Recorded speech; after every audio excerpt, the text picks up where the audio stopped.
ஒரு ப்ரோக்ராமில் வந்து கலந்துக்கிட்டு இருந்திருக்காங்க. அப்போ அங்கே வந்து எல்லாரையும் பார்த்துட்டு இவங்க யோசிச்சுருக்காங்க, நம்ம மூஞ்சிலாம் ஒரு மூஞ்சியா, நம்மளுக்கு எப்படி இந்த சான்ஸ் கிடைக்கும் அப்படிங்கிற மாதிரி யோசிச்சுருக்காங்க. இவங்கள மாதிரிலாம் நம்மளுக்கு நடிக்க தெரியுமா, நம்ம எதுக்கு நம்ம இப்படியே ஓடிடலாம் அப்படின்னு நினச்சிருக்காங்க. ஆனால் வந்து அப்ளிகேஷன்லாம் ஃபில் பண்ணி கொடுத்தனால அந்த இதில் வந்து அவங்க வந்து அட்டன் பண்ணிட்டு போயிட்டாங்க. அவங்களுக்கு பெருசாக வந்து அதில் வந்து ஹோப்பே கிடையாதான் நம்மளுக்கு கிடைக்கும் அப்படின்ற ஒரு இதுவே இல்லையா.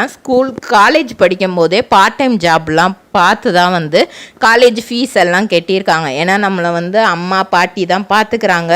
ஸோ நம்மளோட ஃபீஸ் எல்லாத்தையும் நம்மளே கட்டிக்குவோம். அது மட்டும் இல்லாமல் அவங்களுக்கு ஒரு ஆசை என்னென்னா, தம்பியை வந்து ஃபுல் அண்ட் ஃபுல் நம்ம தான் வளர்க்கணும். அந்த அளவுக்கு ட்ரிபிள்ஆர் ட்ரேடிங் கம்பெனி எங்களிடம் பாக்கு மட்டை தயாரிக்கும் மிஷின் கிடைக்கும். அதற்கான ரா மெட்டீரியல்ஸையும் வருடம் முழுதும் நாங்களே சப்ளை செய்து வருகிறோம். நீங்கள் செய்யும் தட்டுகளை நாங்களே எடுத்துக்கொள்கிறோம். அதற்கான லோன் வசதியும் செய்து தருகிறோம்.